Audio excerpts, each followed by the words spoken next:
no existe el asesor consultivo, a veces vemos que se acompaña, por ejemplo, un acta labrada por un ingeniero en el cual intentamos probar los daños que nos causó la obra lindera al inmueble de nuestro cliente. Y un ingeniero nos hace un informe muy detallado, con fotos, donde constan las rajaduras, hundimientos del terreno y demás. Pero a ese ingeniero lo tenemos que citar al proceso, ¿sí? El ingeniero ahí va a actuar como testigo, no va a actuar como perito. Es un testigo calificado, por cierto, no lo podemos apreciar del mismo modo que cualquier otro testigo, pero eso no nos va a relevar de la carga de producir la prueba en ingeniería civil, en arquitectura o en lo que fuera pertinente, porque ese ingeniero que nosotros hemos citado como testigo, para el proceso es testigo, no es perito, ¿sí? Porque además ha sido citado por la parte. La función del perito es totalmente diferente, es diferente, asesora al juez, ¿sí? Por ende, hay que tener presente que todo lo que está diciendo el ingeniero que fue a declarar como testigo tiene que ser corroborado luego por el perito que interviene en la causa.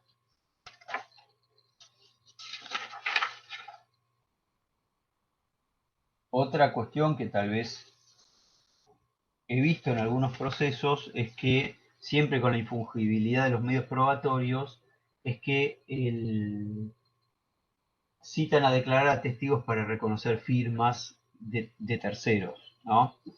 Eso, como ustedes saben, viola la regla de la infungibilidad de los medios probatorios. Y ahí necesariamente vamos a tener que citar a un perito calígrafo. Salvo que el testigo diga que lo vio firmar, pero bueno, ante la negativa, ante el desconocimiento de ese documento por la contraparte, no nos va a quedar otra solución que solicitar la desinsaculación de un perito calígrafo. Estoy mirando un poquito el programa antes de avanzar con rubros y demás cuestiones. Si ustedes quieren hacer alguna consulta, alguna opinión, adelante, sin ningún problema. Pueden abrir sus micrófonos en cualquier momento. Sí, sí, claro. Cuando necesiten abren el micrófono y Doctor, pueden una pregunta. contar. Sí, sí. ¿Usted qué piensa con relación a cuando ofrecen para reconocer un documento mediante el libramiento de un oficio y no que comparezcan a tribunales a reconocerlo en una audiencia? Por ejemplo, de un Claro, presupuesto o de un certificado médico. exactamente. Esa era otra de las cuestiones que quería comentarles. Ese es un tema cotidiano que, perdón, Pía, ¿no? ¿Es la que hablaba? Sí, Pía. Ah, bien, bien. Es un tema cotidiano, ¿eh? Como dice Pía, dio en la tecla, porque es muy común que ahí violemos la fungibilidad de los medios probatorios también. Cuando acompañamos presupuestos de reparación de vehículos, muchos talleristas nos dicen, yo no quiero ir a declarar. Eso ustedes lo saben, lo han vivido los que son abogados de la matrícula. Yo actualmente soy juez, pero fui abogado de la matrícula antes. Y cuando pedía presupuestos me dice, mira, yo te aclaro que yo no quiero ir a declarar, porque saben que tienen que ir. Entonces se ha ideado algo que procesalmente no es correcto, que es el reconocimiento a través de un oficio, es decir, librar un oficio al taller para que indique si ese presupuesto es verídico, es real. Ahora, ¿qué pasa? La prueba de informes no está para eso. Si nosotros leemos el objeto de la prueba de informes del propio Código Procesal, y acá no hay ninguna diferencia entre los códigos procesales, yo les voy a leer el artículo 485 del Código Procesal de la Provincia de Buenos Aires,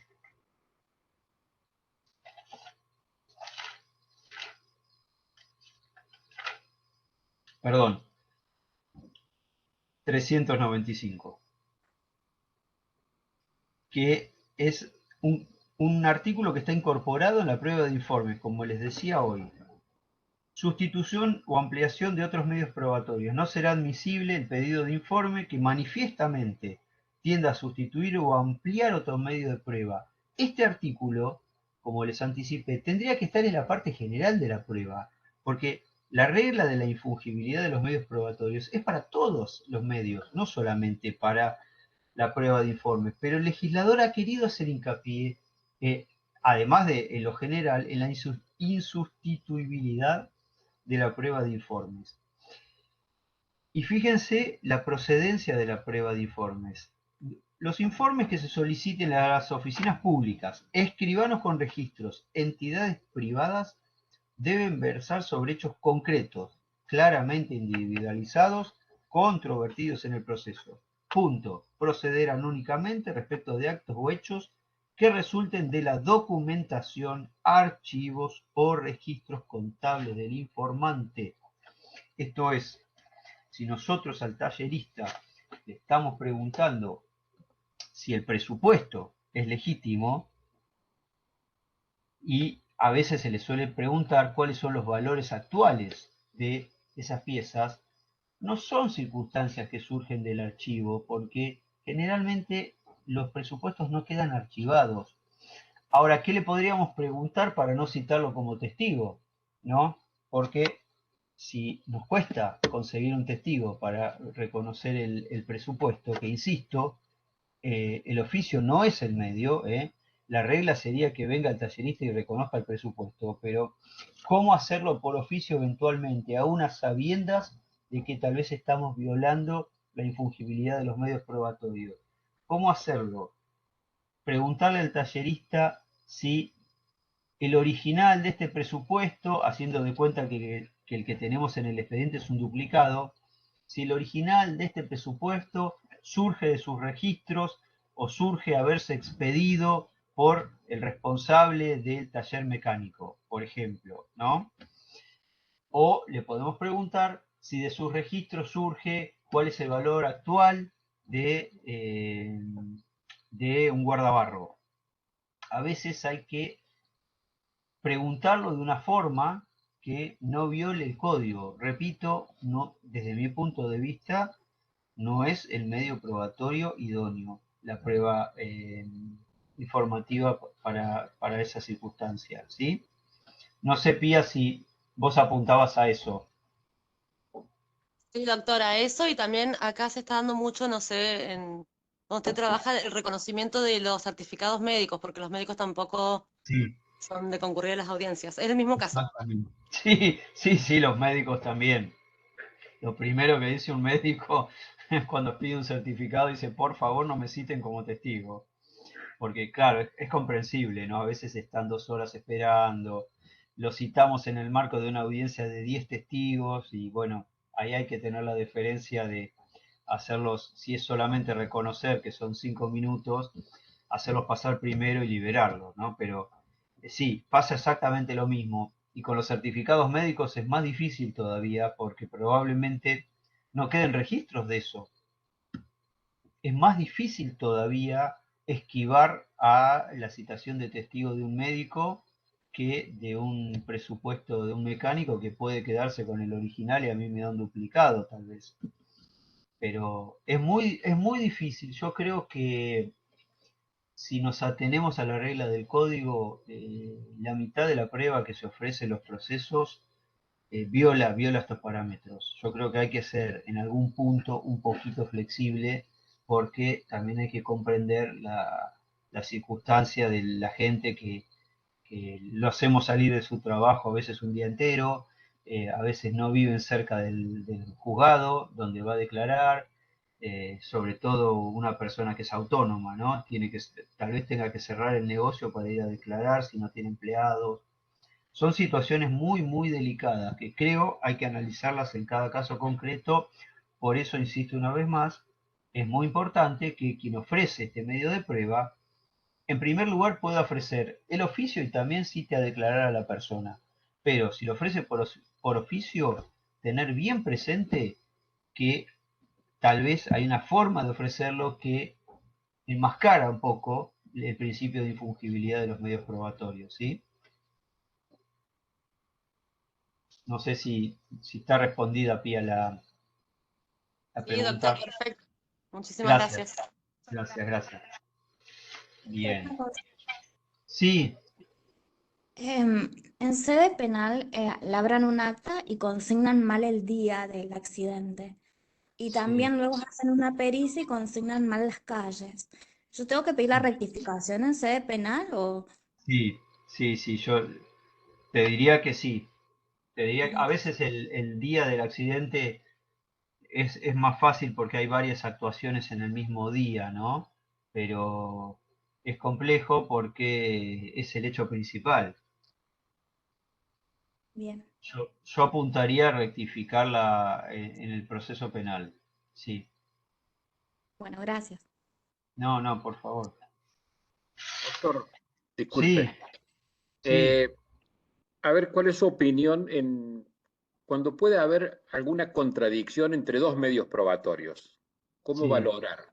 Por ejemplo, una pericia accidentológica realizada tiempo después del accidente nos dice tal sí, cosa, pero tengo un sí, testigo presencial del hecho que me dice otra. sí. Eh, ¿Qué preeminencia? ¿Qué se valora con mayor fortaleza? En general hay una tendencia a darle a la pericia un Sí, valor exacto. superlativo, pero cuando Sí, tengo esto que me lo contradice, sí, sí, claro, camino porque sigo.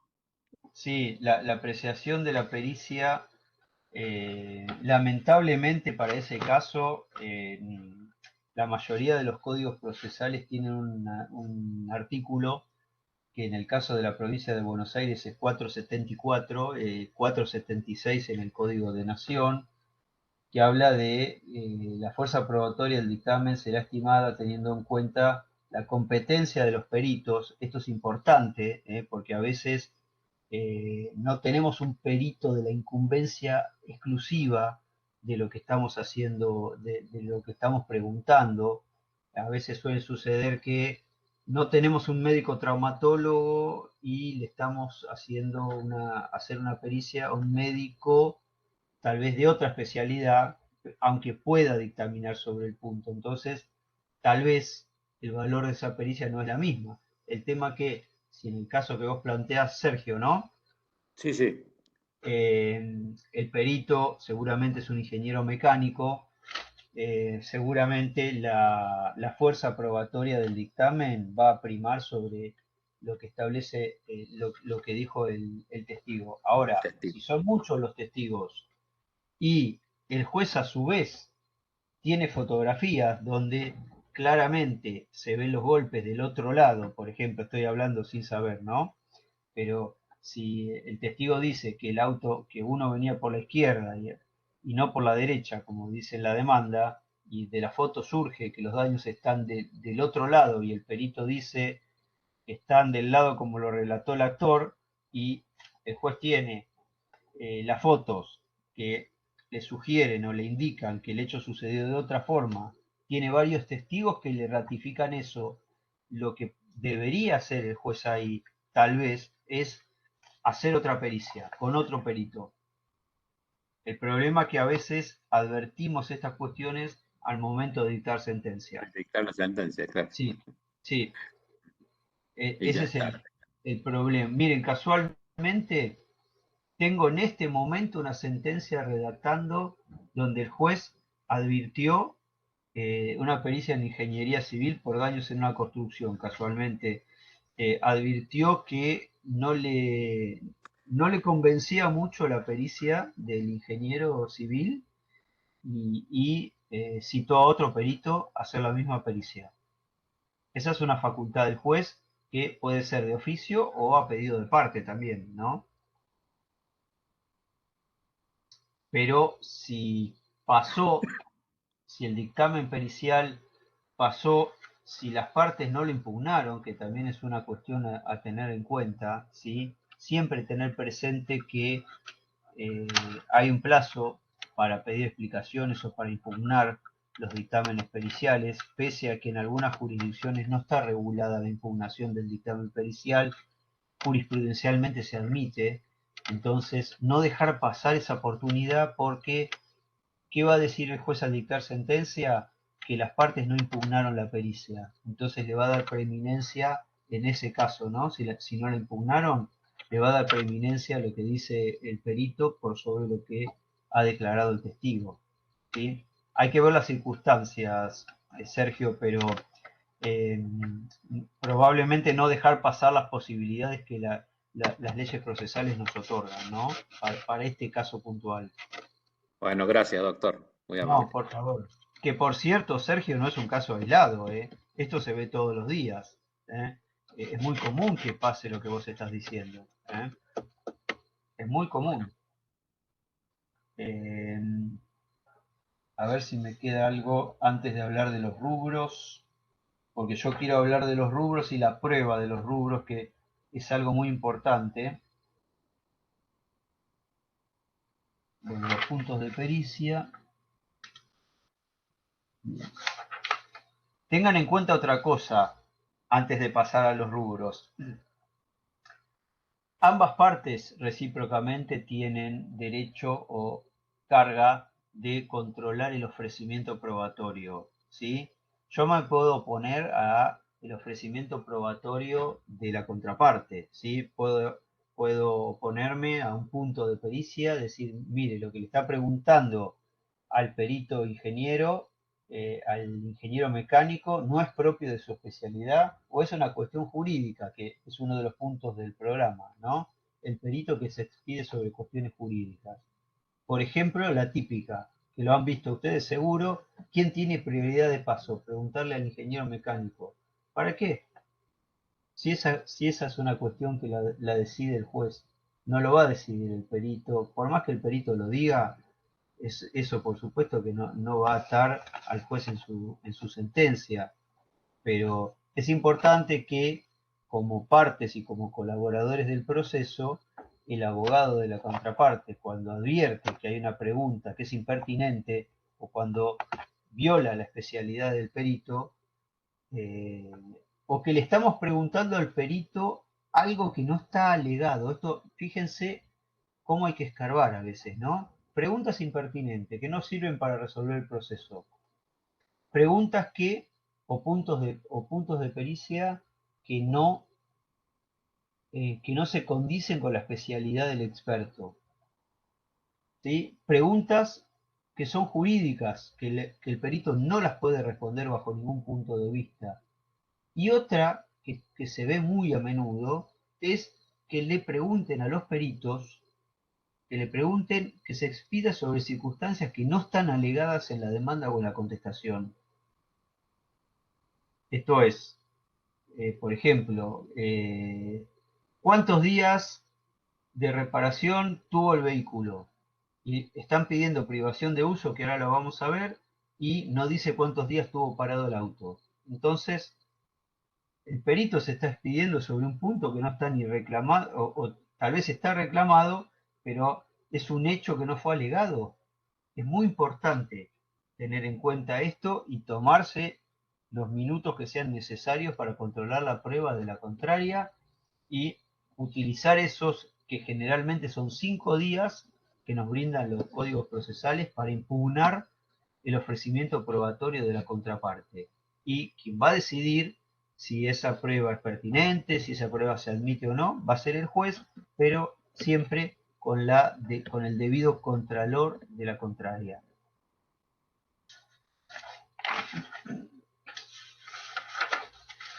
Bien.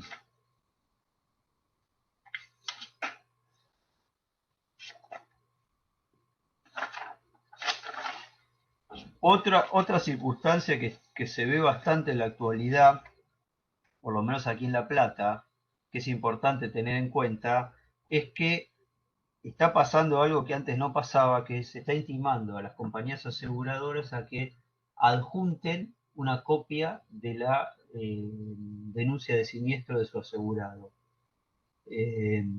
No pasaba mucho, ahora se ve en muchos procesos donde en algunos casos la compañía aseguradora se opone porque dice que eso es documentación reservada, que no es documentación para agregar en un proceso, pero bueno, es importante, si vamos a solicitar que se adjunte la denuncia de siniestro, hay que pedirlo en la demanda, ¿sí?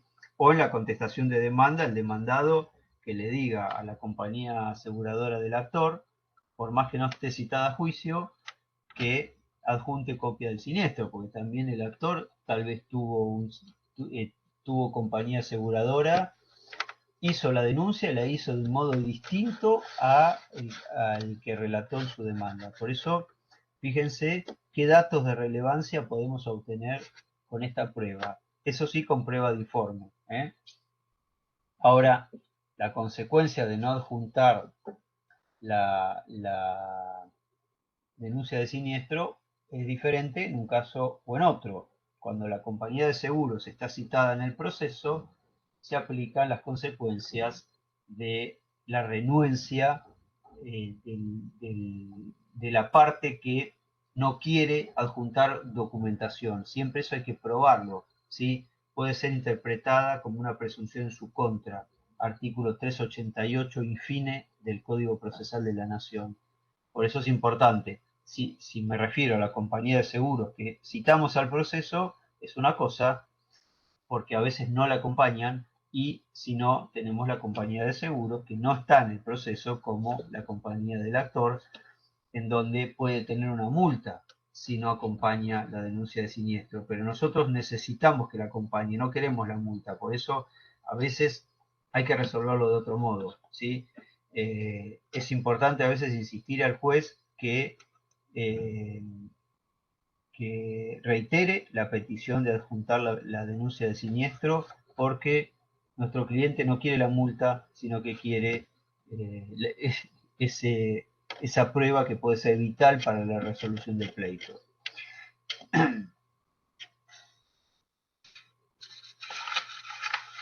A ver qué más.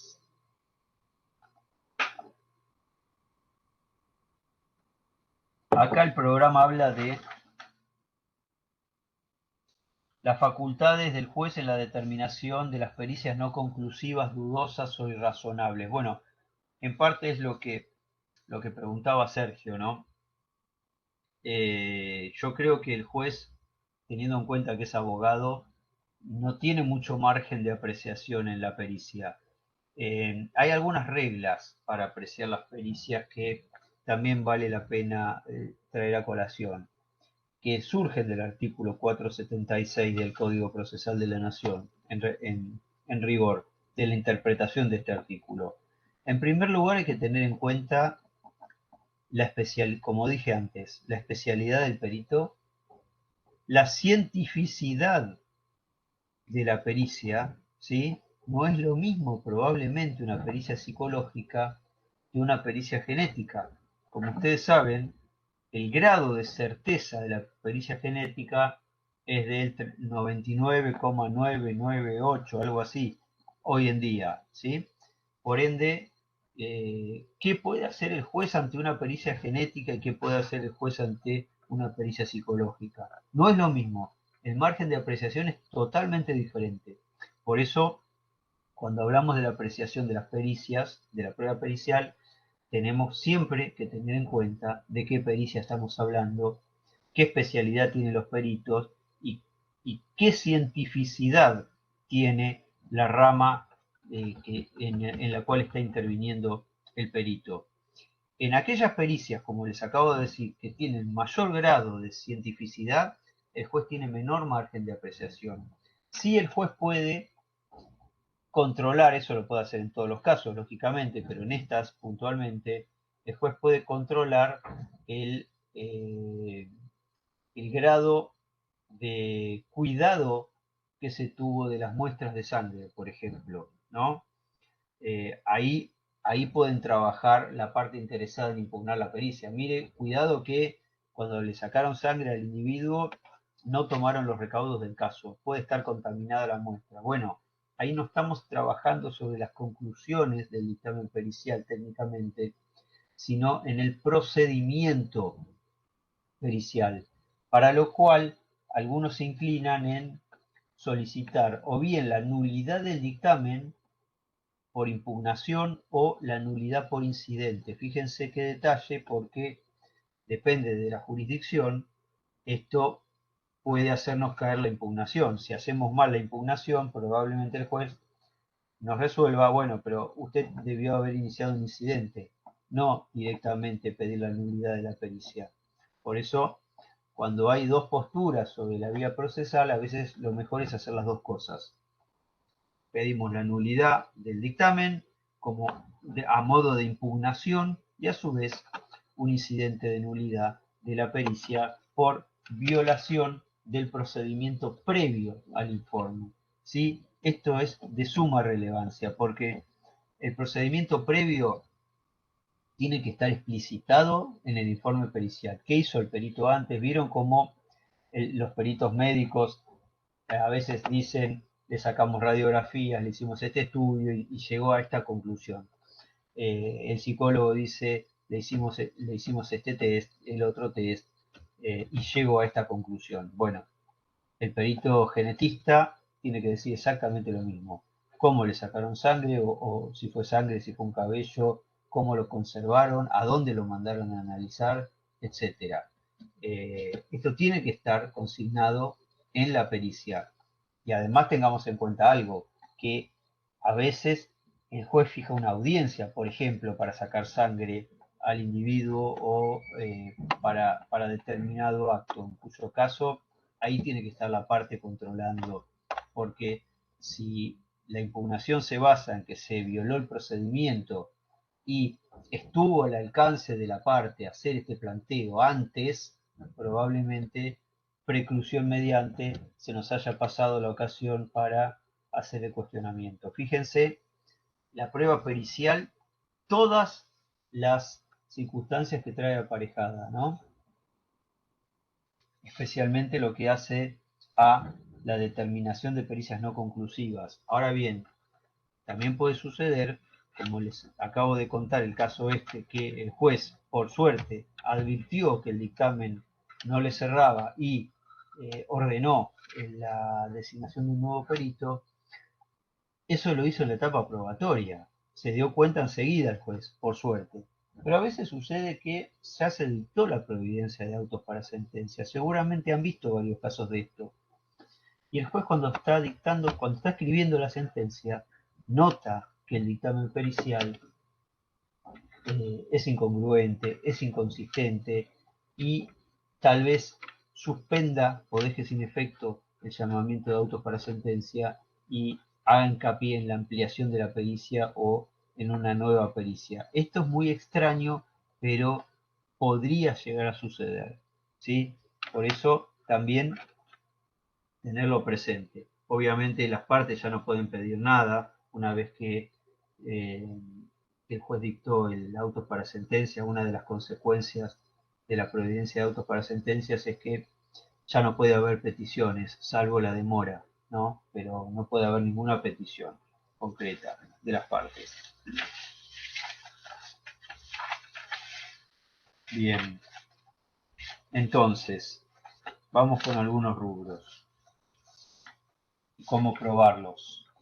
Vamos a hablar un poquito del daño psicológico. Como ustedes saben, cualquier cosa, si me tienen que interrumpir, me interrumpen, sin ningún problema.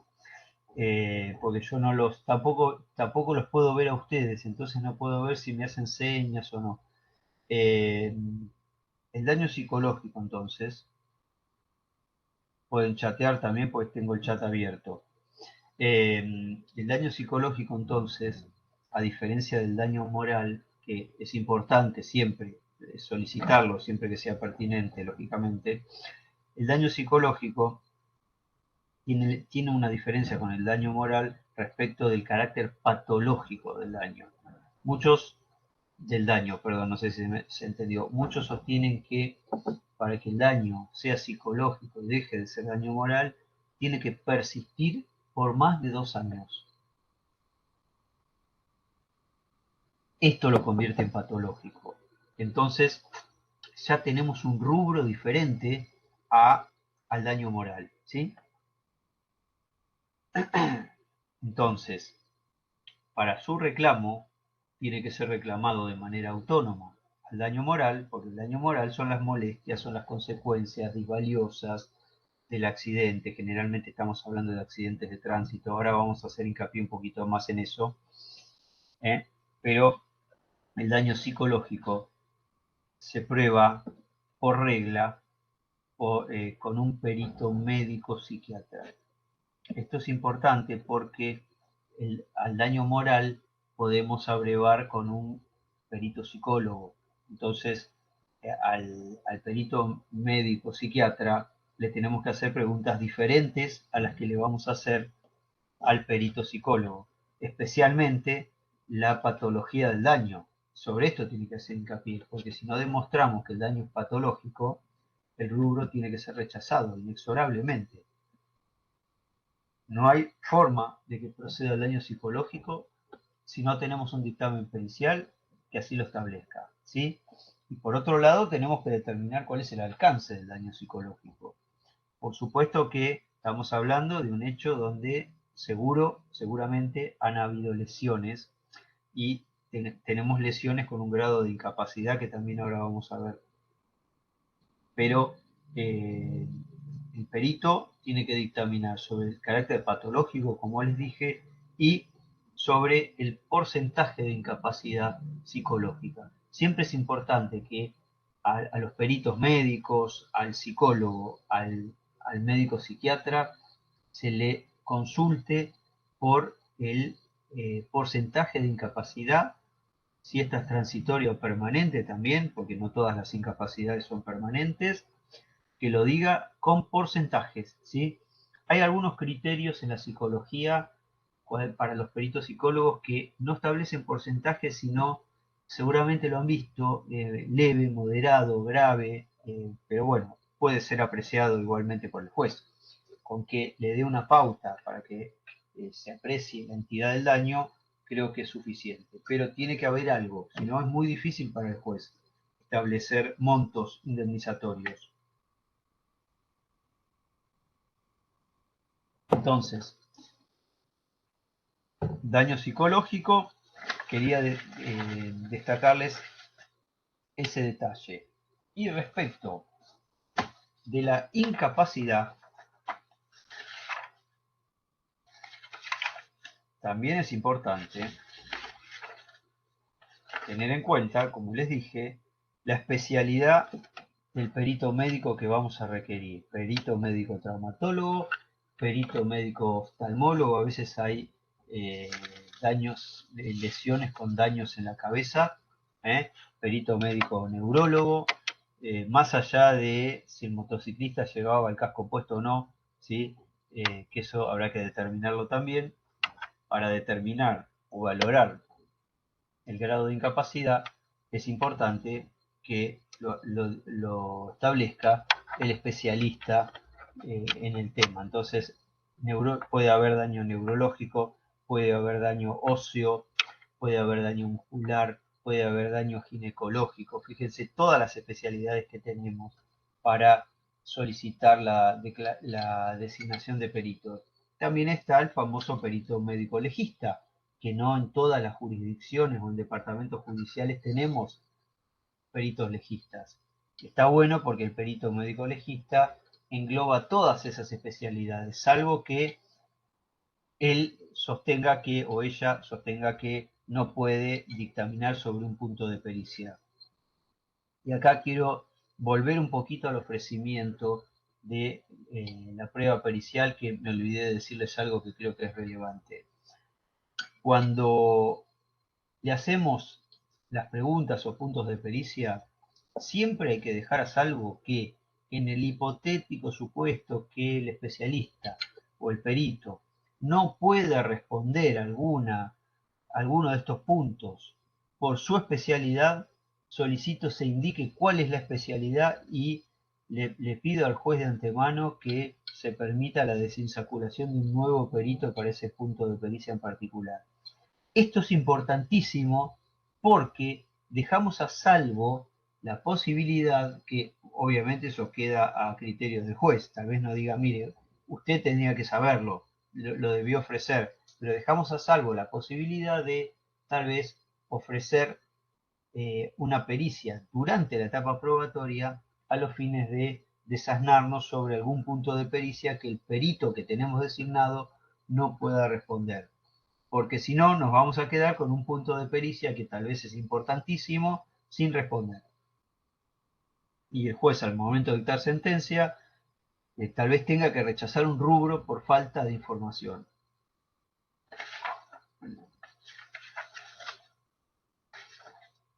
Entonces, respecto de la incapacidad, tengamos presente que hay algunos criterios que engloban todas las incapacidades en una, que se llama incapacidad sobreviniente. Por ejemplo, nosotros en la sala que yo integro, en la cámara, porque en La Plata hay 2 cámaras civiles y comerciales, cada una tiene 3 salas. La sala que yo integro y otras más tienen el criterio de unificar las incapacidades. Esto es, incapacidad traumatológica, neurológica, ginecológica, estética, esto es importante, todo dentro de la incapacidad sobreviniente, incapacidad psicológica también. ¿Por qué tenemos ese criterio nosotros? Porque consideramos que la capacidad humana es una sola, con lo cual no podemos estar sumando distintas incapacidades desde distintos puntos de vista. Entonces, hay una regla que establece, que se usa mucho a veces para algunas incapacidades laborales, que es la que se denomina la regla de las capacidades restantes. Entonces, se va restando la capacidad que queda. Si el perito, por ejemplo, traumatólogo, sostuvo que el actor tiene un 40% de incapacidad desde su especialidad y el perito médico cirujano dice que tiene 20% de incapacidad estética, no se suma ese 40 al 20, no nos va a dar 60, sino que tenemos el número más grande, le restamos el 100% al número más grande, nos va a dar 60, es decir, el 100% se resta el 40% de la incapacidad que había sostenido el traumatólogo, nos da 60. De ese 60, que es la capacidad restante, se hace el 20% que había sostenido el perito cirujano. Ahí volví. Sí, adelante. Y justo, no. No se escucha bien. Esther, ¿quieres decir algo? Sí. Cecilia. No, doctor, por lo visto no. Bien, sigo entonces. Sí. Entonces les decía, la capacidad restante, que es 60, a ese 60 se le hace el 20%, es decir, el 20% de 60, que va a ser 12. Por ende, la incapacidad total van a ser los primeros 40 más 12, total 52 y no 60. Por eso nosotros consideramos que el rubro es uno solo, ¿sí? Con distintas subespecialidades. Eso no quita que cada subespecialidad tenga un fundamento distinto, porque nosotros cuando redactamos la demanda tenemos que decir tuvo incapacidad psicológica, ginecológica, estética, traumatológica, fundarla de manera autónoma, pero al momento de resolver creemos nosotros que es más conveniente unificarlo, ¿sí? Obviamente con fundamentos autónomos, pero se unifica la sumatoria de incapacidades, al igual que la cuantificación. ¿Sí? Primero se va a determinar el porcentual de incapacidad y luego la cuantificación, sobre lo cual hay varios debates, especialmente a consecuencia del artículo 1746 del Código Civil y Comercial, que algunos sostienen que ese artículo exige la confección de fórmulas matemáticas, como ustedes saben, y otros sostienen que no es necesario hacer fórmulas matemáticas, sino que hay que justificar las distintas circunstancias personales de la víctima en función de la incapacidad que dictaminaron los peritos y que aprobó el juez, porque obviamente el juez tiene que aprobarlos a los dictámenes. Eso también es importante al momento de determinar el monto de la sentencia, ¿sí? Quiero ver si no me estoy olvidando de algo en algunos rubros. Quiero hablar un poquito de daño punitivo también.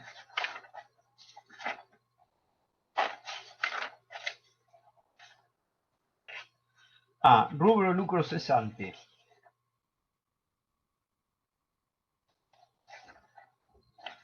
El rubro lucro cesante es común que se rechace por falta de prueba, ¿sí?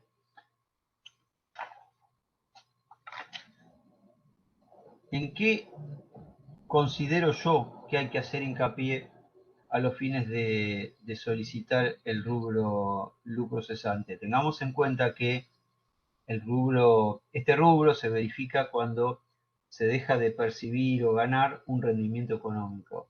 Por ende, esa percepción o esa pérdida hay que probarla. Obviamente, una prueba acabada es bastante compleja, pero aunque sea una prueba prima facie, es decir, cuánto ganaba, a qué se dedicaba antes, tiene que ser compatible, porque si le estamos pidiendo beneficio de litigar sin gastos y decimos que era el gerente del banco, es medio difícil, ¿eh? Entonces, tiene que compatibilizarse la totalidad de la demanda con el resto de las actuaciones en el expediente.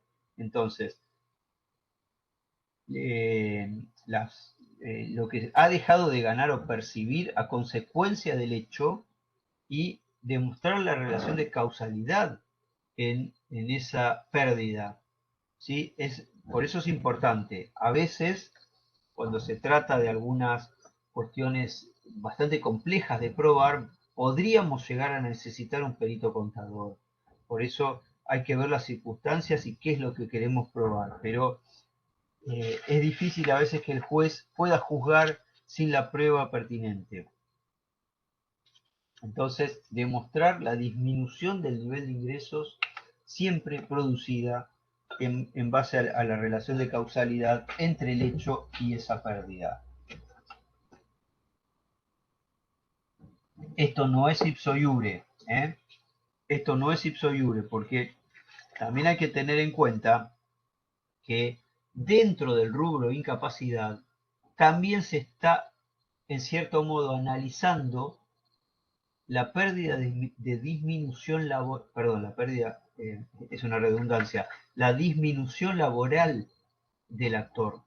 Por ende, estamos hablando de otra cuestión diferente a la disminución laboral, sino el rendimiento económico dejado de obtener. Por eso a veces el lucro cesante se superpone, en cierto modo, con algunos aspectos de la incapacidad sobreviniente. Acá hay que identificarlo bien y hay que separarlo e independizarlo y explicarle bien al juez que esto es distinto a la pérdida de posibilidades laborales, sino que es un lucro cesante concreto y efectivo con la prueba del caso. Gastos médicos y de farmacia. Bueno, esto dependerá de las lesiones. ¿Hubo lesiones? Si hay lesiones, los gastos médicos y de farmacia se presumen, ¿sí? No es lo mismo que el juez juzgue en base a una presunción a que el juez tenga las facturas de los gastos médicos, de traslado, etc. Por eso es importante pedirle a nuestro cliente que nos adjunte las facturas que tenga para iniciar una demanda. Eso, de todos modos, si no las tenemos, repito, no es óbice para que este rubro proceda. Pero seguramente va a proceder por un monto mayor si tenemos la prueba del caso. También se ha dicho que Si la víctima se atendió en hospitales públicos, tampoco obsta a su procedencia, si tiene obra social tampoco, porque siempre hay algunos gastos que hay que hacer de su bolsillo. Pero repito, si se tiene la prueba, el monto seguramente va a ser más alto. El daño moral, como les dije al principio, se distingue de daño psicológico, es un rubro totalmente autónomo sobre el cual tenemos que ofrecer testigos sobre el estado de ánimo, prueba pericial psicológica, a diferencia del daño psicológico, como vimos que en principio procede la prueba en medicina psiquiátrica. Pero vamos a ver muchos casos donde el perito psicólogo está dictaminando sobre el daño psicológico y no sobre el daño moral, y no tenemos la prueba del médico psiquiatra. Bueno, hay algunos que consideran que el psicólogo tiene alguna incumbencia para analizar el carácter patológico del daño. Por eso no hay que descartar un dictamen psicológico cuando es contundente y se pretende probar un daño psicológico. ¿Sí? Ahí también está la actividad de la contraparte, que hay que controlar, hay que impugnar, tiene que solicitarle al juez que no proceda al daño psicológico porque no está probado con el medio idóneo, etc. Pero repito, a veces el dictamen psicológico es contundente y no se requiere de otra prueba científica, aunque sí está bueno que haya testigos que hablen sobre qué hacía el actor antes del accidente, por ejemplo, qué es lo que no está haciendo ahora. Está bueno porque esto hace a las reglas de la sana crítica. Cuando el juez tiene que analizar la prueba en la sentencia, lo puede hacer en conjunto y no solamente en base a un dictamen pericial donde el actor a veces le cuenta cosas al perito, esto lo han visto, y no tiene cómo corroborarlo con otro medio de prueba.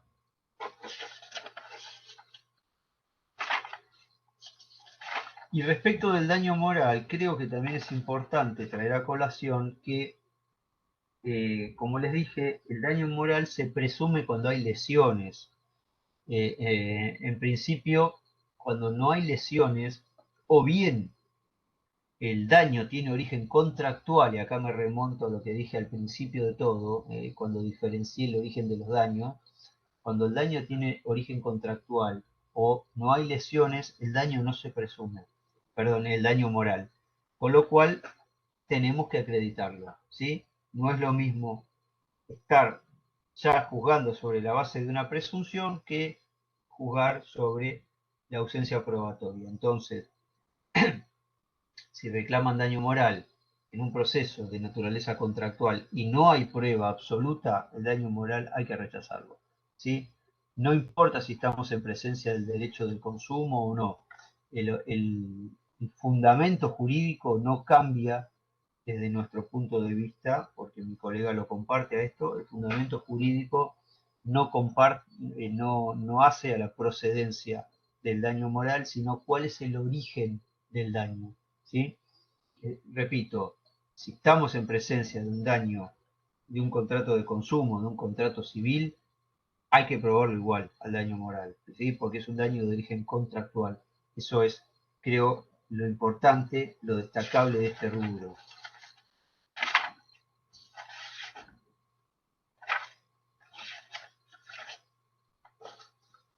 A ver, me está faltando la privación de uso. Creo que no les dije nada de la privación de uso del automotor, ¿no?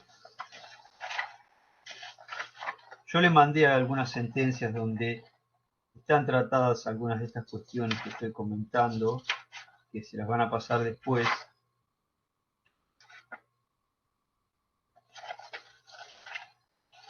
Para la privación de uso del rodado hay dos posturas también. Hay una que sostiene que la privación de uso hay que probarla y otra que es in re ipsa, que por el solo hecho de no tener el vehículo a disposición hay privación de uso. Nosotros adoptamos una postura intermedia, donde exigimos que haya una prueba específica para qué utilizaba el vehículo, cada cuánto lo utilizaba. De hecho, el kilometraje puede ser un indicador de cuánto usamos el vehículo, sobre todo si el vehículo lo hemos comprado de 0 kilómetros. Fíjense qué dato de relevancia. Mire, lo compré hace 2 años y tiene 40.000 kilómetros. Es un vehículo que se usa 20.000 kilómetros por año, que en una zona de ciudad es un montón. Eso significa que uno está todo el día arriba del auto, porque tiene que llevar a los chicos al colegio, porque va a trabajar con el auto, porque nosotros a veces es muy común que vamos a la ciudad de Buenos Aires, y bueno, son cuestiones que alteran el ritmo de vida. Por eso es importante ver en qué prueba podemos echar mano para demostrar la privación de uso. Y también acá vamos a necesitar la colaboración del perito ingeniero mecánico. ¿Para qué? Más allá de los costos de reparación del rodado, ¿no? Que es otro rubro distinto.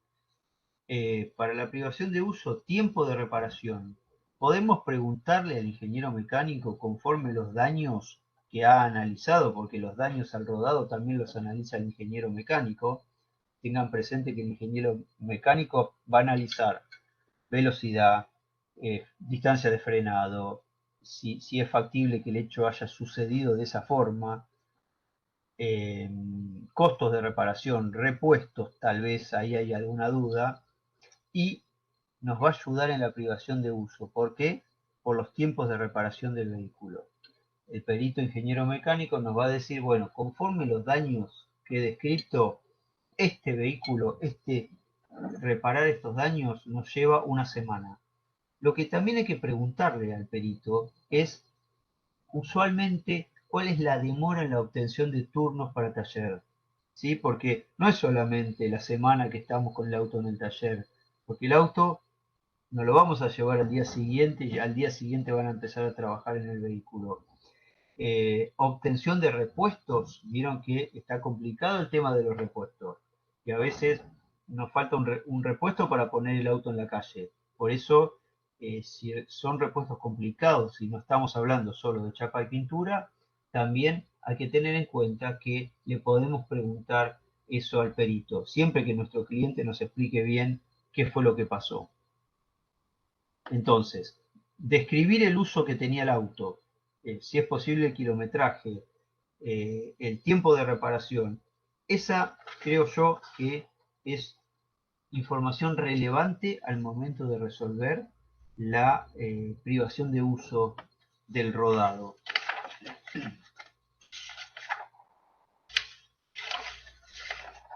A ver qué otro rubro me estoy olvidando. Quiero pasar al rubro daño punitivo, que es ajeno al mundo de los accidentes de tránsito, pero comentarles un poco cuál es nuestra postura. No sé si alguno me quiere consultar o comentar algo sobre algún otro rubro que no he mencionado antes de pasar al daño punitivo, o algo que hasta el momento no he mencionado, o compartir alguna experiencia.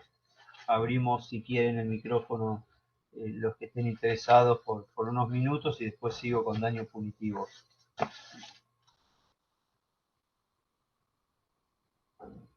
Sí, doctor, una Sí. reflexión cortita. Sí. Me quedó ahí el tema de lucro cesante e incapacidad sobreviniente. Sí, sí, En general no es planteado con la precisión suficiente para sí, que se pueda diferenciar claramente los conceptos, claro. y en general lleva a dos resoluciones, o la desestimación o en su caso la admisión improcedente, digamos, en el sentido de que se Sí, está sí, claro. duplicando indemnizaciones sin... Exacto. es un tema que se ve bastante ese.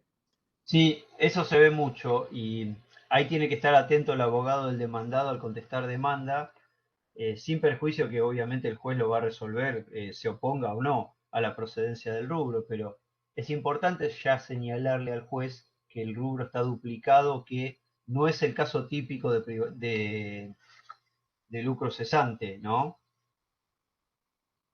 A Bien. veces, o si no, en su caso, si el juez hace lugar al lucro cesante y no correspondía, incorporarlo en el recurso de apelación. Gracias, doctor. No, por favor. Bien, sí. Si les parece, pasamos a... Ah, había alguien hablando, perdón.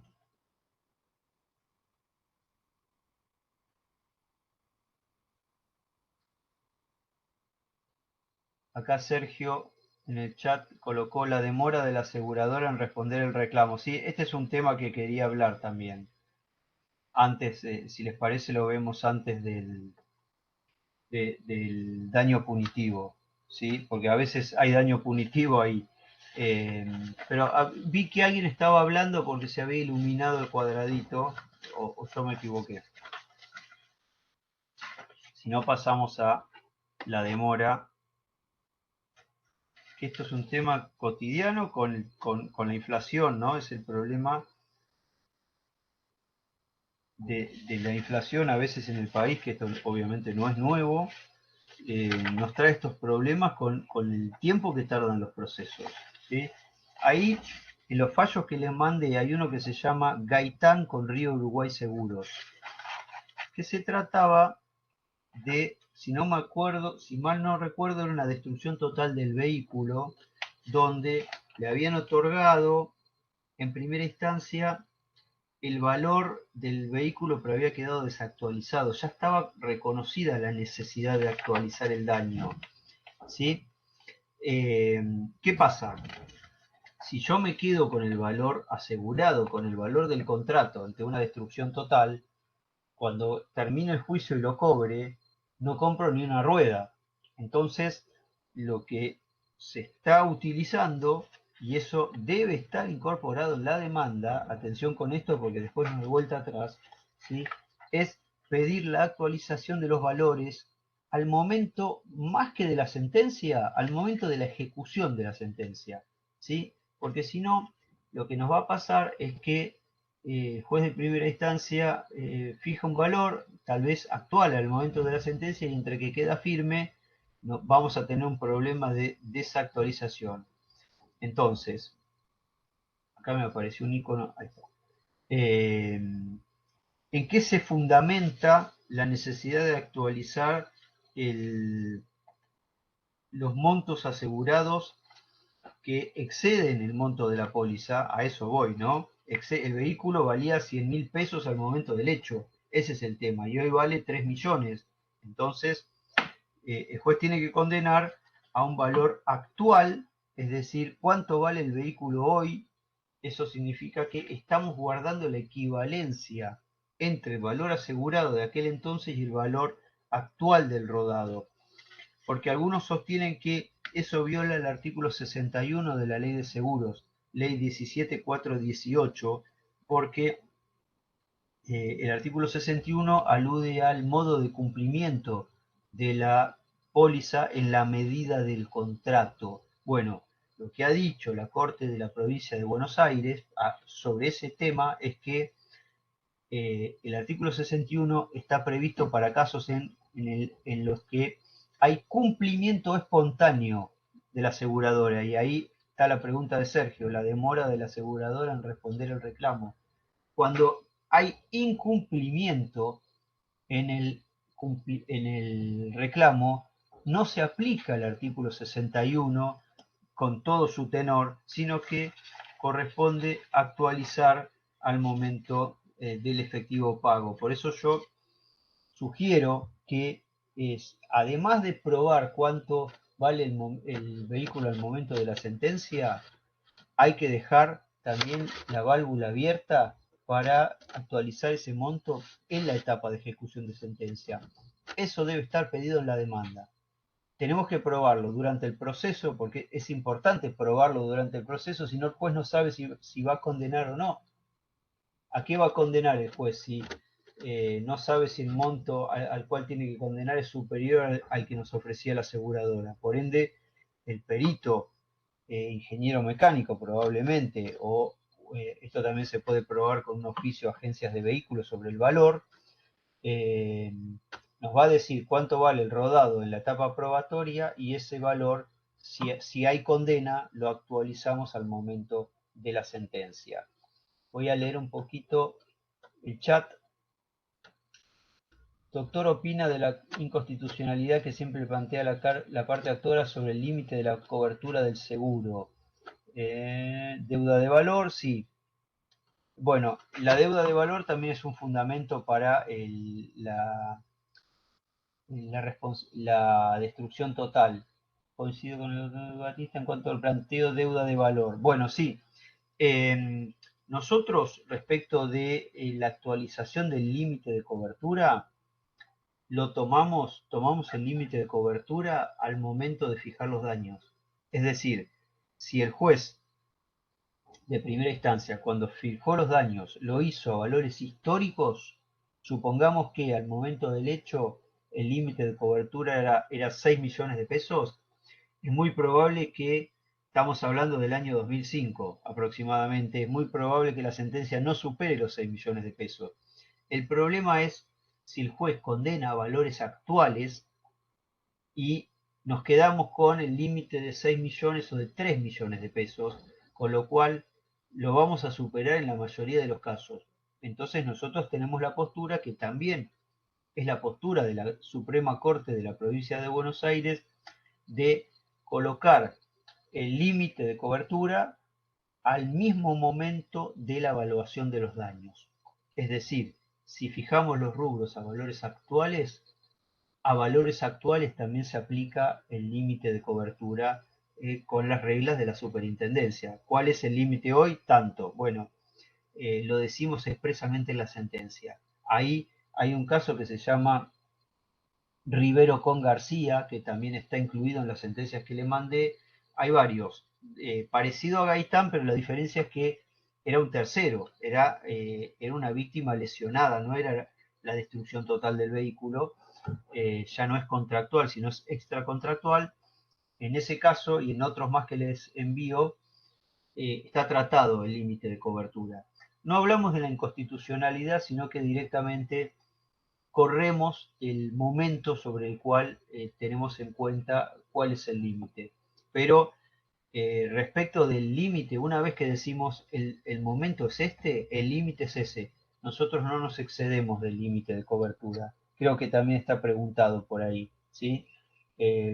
Ahí, al respecto, aplicamos el fallo Flores de la Corte de la Nación, que habla de que el contrato de seguros es en beneficio de terceros y que el límite, actual o no, lo que consideremos, ese es el límite que hay que tener en cuenta, ¿sí? Pero bueno, tengan presente que si usamos el límite actual, estamos hablando de un monto grande, que a veces se superan, ¿sí? Hoy los límites quedaron bastante viejos.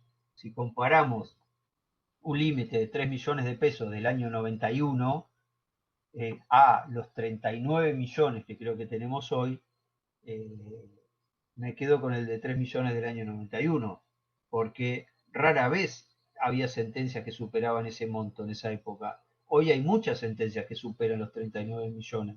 Es un problema. Les comento lo que hice yo en mi vehículo.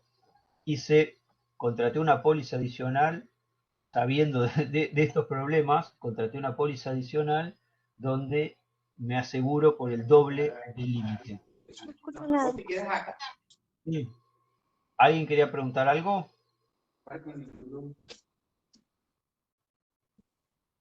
¿Rosana? No.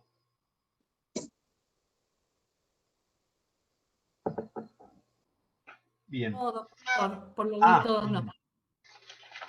si les parece, les comento 2 o 3 cositas del daño punitivo para ir cerrando. Por lo menos cuál es nuestra postura, porque hay muchísimas posturas sobre el daño punitivo. Está también en una de las causas que les mando. Y van a ver probablemente en las sentencias que yo les estoy enviando que nosotros hacemos mucha referencia a la Suprema Corte de la provincia, porque nuestro régimen de precedentes en la provincia de Buenos Aires tenemos lo que se llama doctrina legal, que también lo tienen muchas provincias, donde los fallos de la Corte de Provincia son obligatorios para los tribunales inferiores. Entonces, nosotros tenemos que analizar en cada caso si hay un fallo de la Corte y qué es lo que establece para el caso.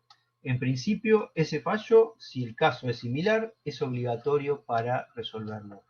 Por eso a veces citamos más fallos de la Corte de Provincia que fallos de la Corte de Nación. Entonces, en el daño punitivo, la regla, por lo menos para nosotros, y siguiendo un poco la doctrina legal de la Suprema Corte, es que hay que analizar distintos factores. Si el daño es repetitivo, si el daño es discriminatorio, si hay un abuso de la posición dominante del proveedor, porque la doctrina legal de la Suprema Corte exige, en algún momento fue un poco confusa, pero luego la aclararon y se exige el análisis de los distintos factores, porque algunos sostienen que en la Ley de Defensa del Consumidor el mero incumplimiento otorga la posibilidad de reclamar daño punitivo. Bueno, la Corte de la Provincia de Buenos Aires no opina eso. Considera que no debe haber un mero incumplimiento, sino que tiene que haber otros factores de análisis. Por ende, nosotros seguimos esa jurisprudencia que, repito, para nosotros es obligatoria. Entonces, es difícil que la provincia de Buenos Aires prospere el daño punitivo. Hay muchos fallos donde prospera, pero a veces son revocados porque no tienen en cuenta estos detalles, creo yo, a mi modo de ver, que emanan de la Corte de la Provincia, ¿sí? No sé si quieren hacer algún comentario sobre este tópico, que también me gustaría escuchar cómo es allá el daño punitivo. Acá estoy leyendo Carla, comentario de Carla. La posibilidad de mantener incólume el contenido de los reclamos de tinte civil con cálculos basados en remuneración.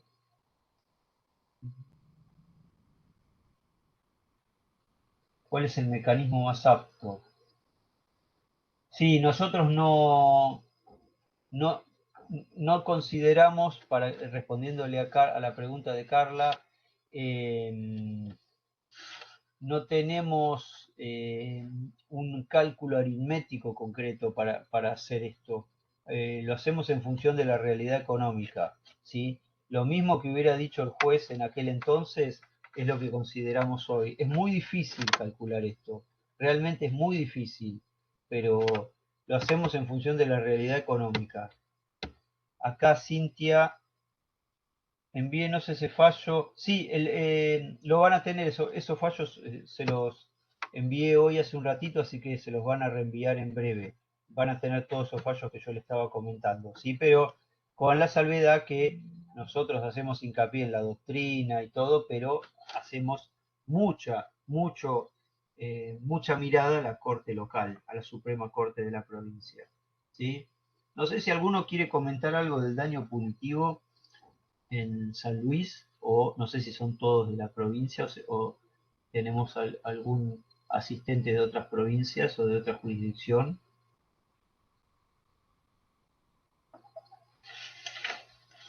Doctor, Sí, creo que el superior Natalia. todavía no se ha expedido en razón Claro. al daño punitivo o el Claro. superior, o sea, el Tribunal Superior de Justicia. Sí, de San Al Luis, menos sí. creo que no hay una sentencia donde diga si procede o cuándo es que procede. Claro, sí, ese es el tema. Entonces hay mucha jurisprudencia contradictoria, a veces cuando no hay un fallo de la corte local, ¿no? Es un gran problema. Así es, tal cual, pero bueno, también es una figura muy discutida, sobre todo hasta qué Sí. punto no es un enriquecimiento ilícito Claro, para la otra parte, que no es un daño, es una multa, exactamente. y porque Claro. A le podemos dar, no sé, 500.000 y a B le podemos dar 600.000, o sea, como que, bueno, Sí, cada sí, uno claro. después,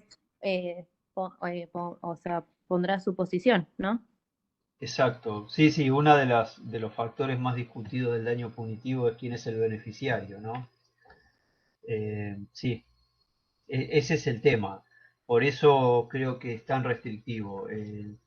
Cuando ha llegado a las cortes, a las distintas cortes locales o las pocas veces que la Corte de la Nación lo dijo, siempre va la restricción, ¿no? Por supuesto que tampoco se trata de que se enriquezcan indebidamente el proveedor a costa de sacarle 2 pesos a cada usuario, porque saben que por 2 pesos nadie le va a hacer una demanda, pero tampoco hay que ser tan laxo al momento de otorgar el daño punitivo, por lo menos desde mi punto de vista. Tal cual. Claro, sí, sí. Ahí esperando una resolución de la Cámara. Bien, acá están hablando sobre el daño punitivo, me imagino. Se aprobó en primera instancia. Claro, sí, sí, sí. Existe un fallo Acevedo donde se fijan pautas. Claro, sí, a veces, por ejemplo, la Corte de la Provincia de Buenos Aires, la primera vez que habló de daño punitivo, lo hizo en un caso muy, muy especial. Como ustedes saben, la mayoría de las cortes locales tienen la facultad de no tratar algunos recursos por insuficientes. Eh, es una pena que haya escogido la Corte ese fallo para hablar por primera vez del daño punitivo, porque era tan, pero tan particular que se trataba de un individuo, que es un caso bastante famoso, pero es de la provincia de Buenos Aires. Se trataba de un individuo que circulaba en silla de ruedas, ¿no? Con las piernas inmóviles, y iba a hacer un reclamo en Mar del Plata, fue esto, iba a hacer un reclamo a Telefónica de Argentina, si no me equivoco, y el edificio de la Telefónica tenía como 7 escalones y no tenía rampa. Telefónica alegaba que tenían una rampa que había sido vandalizada y eso no lo pudo probar, y la Corte aquí, para condenar, para agregar el daño punitivo a la condena, utilizó a su vez la ley de discapacidad. Por eso es un fallo que hay que tomarlo con mucho cuidado, porque no es igual ese supuesto de el señor que se le quemó la tostadora, por supuesto, ¿no? Y que no se la quieren cambiar. Por eso hay que ver cada caso concreto y hay que mirar las circunstancias. Simplemente les quería comentar eso porque hay que ver siempre, dice, a este le dieron daño punitivo, bueno, probablemente no es para todos los casos, y como dice Natalia, es muy difícil determinar el monto, es muy difícil. Bien, no sé si quieren comentar alguna cuestión, algo que me haya pasado por alto. Intenté ser más o menos abarcativo para hablar un poquito de prueba, daños, rubros, pero no sé si algo que haya quedado en el tintero o alguna duda.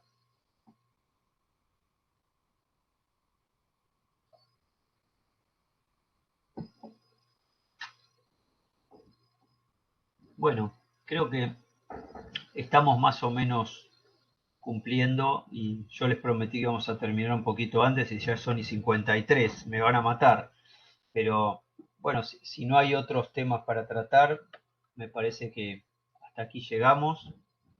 Les agradezco muchísimo por su activa participación, por estar ahí. Les pido disculpas por los inconvenientes técnicos, la verdad. No sé qué ha pasado porque es una plataforma que, repito, la he usado muchas veces. He usado todas las plataformas de video y no he tenido ningún inconveniente. De hecho, el viernes pasado di otra charla y anduvo bárbaro, así que no lo sé. Bueno, bueno, les agradezco mucho a Disculpe un todos. minutito. Sí, por El doctor supuesto. Sergio Sasso quiere hacer una Sí, pregunta. sí, Sergio, adelante.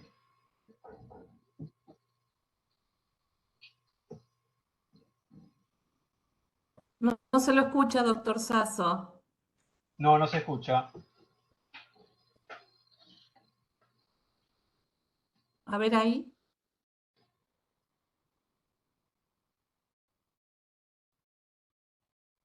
No, doctor. No, No se lo puede escribirla si escucha. quiere, ¿eh? ¿Quiere escribirla?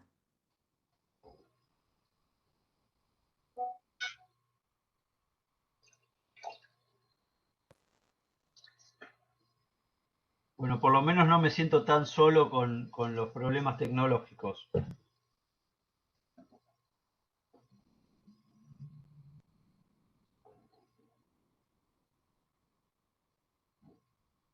Ahí está, responsabilidad contractual. Sí.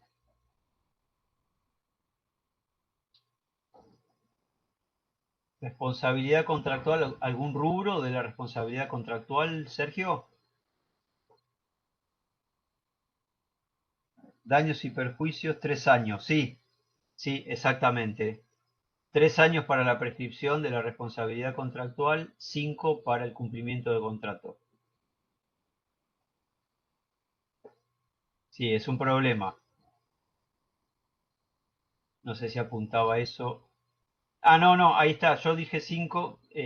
Cuando hablaba de 5, hablaba de cumplimiento contractual, que era el viejo plazo de 10 años del Código Civil de Vélez, hoy que se pasó a 5, es decir, el plazo de 10 pasó a 5 y actualmente el plazo de daño contractual es de 3. Lo mismo sucede con el daño ambiental, que es imprescriptible, la cesación del daño, pero el daño indemnizatorio es de 3 años.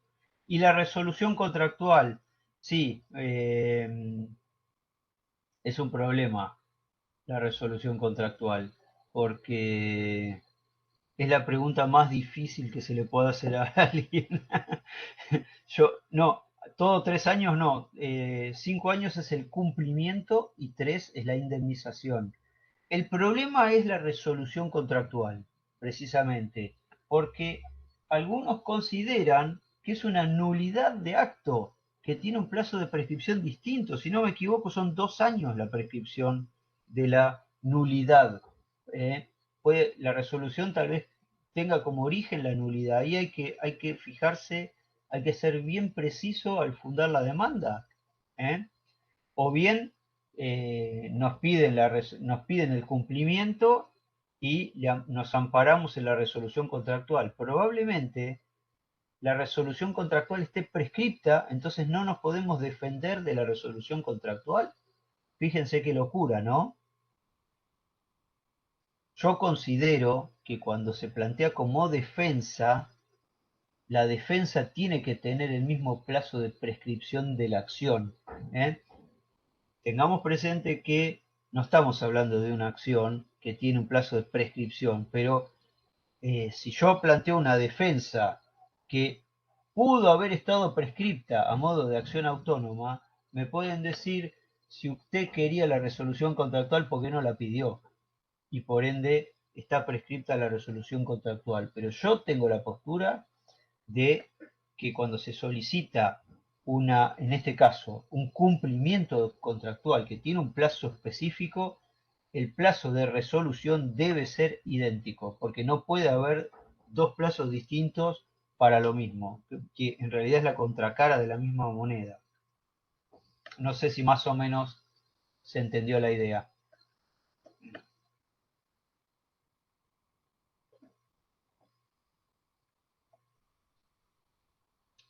Bueno, creo que ahí estamos ya cumpliendo con el plazo. No, no hay problema, Sergio. La pregunta se entendió bien. Acá Marcelo Gatica, caso de prueba testimonial cuando el testigo le comprende las generales de la ley. En el caso de accidente de tránsito, no hay ninguna forma de admisión del testigo. En realidad, al testigo cuando le comprende las generales de la ley, salvo que sea familiar excluido, hay que citarlo igual y hay que escucharlo. Después tenemos la posibilidad de valorarlo de distinta forma, pero no es lo mismo un testigo excluido, el cual no puede declarar, salvo casos puntuales. A veces hay que pedir la declaración del cónyuge que está excluido, pero hay que solicitar que se la exima y que declare igual, pero el testigo excluido en principio no declara, y el testigo que le comprende las generales de la ley hay que dejarlo constancia en el acta, y es una circunstancia que luego el juez apreciará en función del resto de la prueba.